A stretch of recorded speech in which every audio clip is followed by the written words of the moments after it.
National Bureau of Statistics has said that the share of transport in gross domestic product is in the neighborhood of 3%. Thus, a good transport system is essential to support economic growth and development, and a lack of it will surely affect the level of output. So, we focus on Nigeria's transport, especially the alternative to the over-dependence on road. That's what we'll do on this episode of Big Story. I'm Ini Thompson.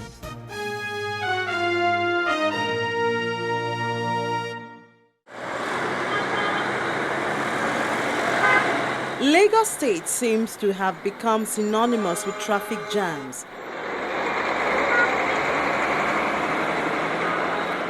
Expected at peak periods in some directions, which is when majority of the residents are heading to their offices and when they return home.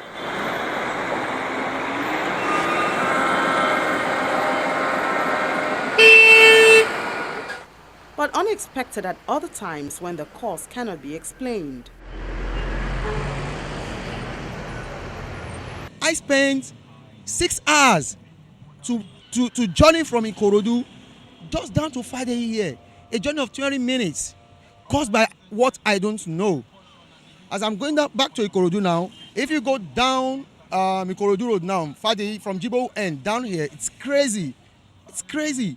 People are just trying, though I wouldn't blame Nigerians, because this is an opportunity for us to do what we couldn't do during the week. As in to make people happy, go and visit your parents, drop things for them for this period. That's just it.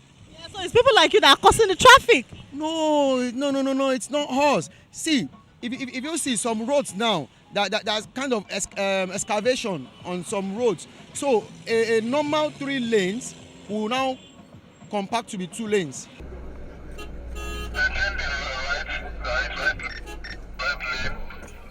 Little wonder then that Governor Akinwumi Ambode took to the streets of Lagos almost immediately he assumed office to get a first-hand information on the causes and possible solution to the logjam in the state. The immediate palliatives is that we're going to set up a task force that will involve most of our security agencies, including the police, and we will do a 24/7 monitor of the traffic. We'll pay more attention to enforcement. From this evening, you will see that there will be more attention on enforcement, and we'll also fund that enforcement. We're going to give incentive to our law enforcement officers to ensure that the traffic law is obeyed. In relation to the road, the part of it that we can do, the potholes, we'll do it quickly. But we also implore the federal government to ensure that the contractor that they've given the Apapa road network to should come back to site immediately. From these deductions, the Commissioner of Transport now knows the challenges he is faced with.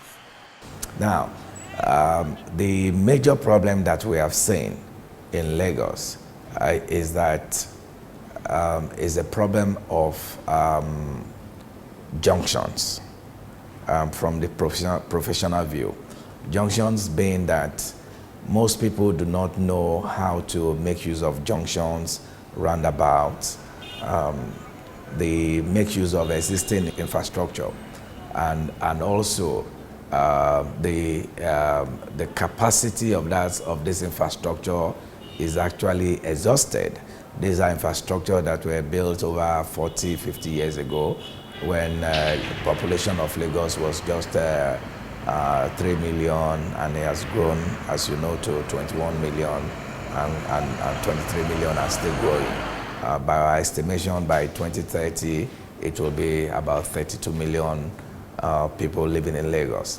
So we have a problem of road transportation, being the fact that majority of commuters use road today to commute and do all the things that they want to do, going from A to B, to place of work, to schools, to hospitals, commercial activities, entertainment, all of that. So the road is being overused, overflogged.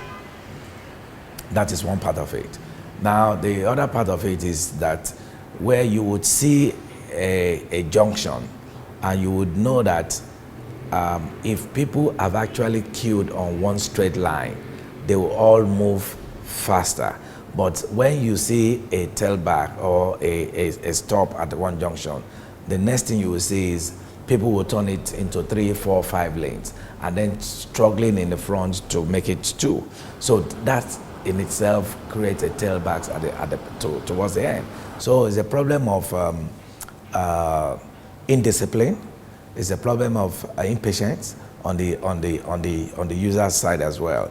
He has to deal with these challenges with the aim of encouraging the 40% users of private vehicles to patronize public transportation. We are going to make sure we repair the roads so that the potholes, again, is part of the problems. Rainy season is coming very soon. So all of those are the things that we are going to tackle this year. Penn Cinema is one. The Ajah axis is another. That is Lekki Ajah axis. And but the focus of our drive is to provide mass transportation system. Mass transportation system is the usage of rail transport and then integrated transport system and combine it with water transportation. So it's a combination of all of this that we have mapped out.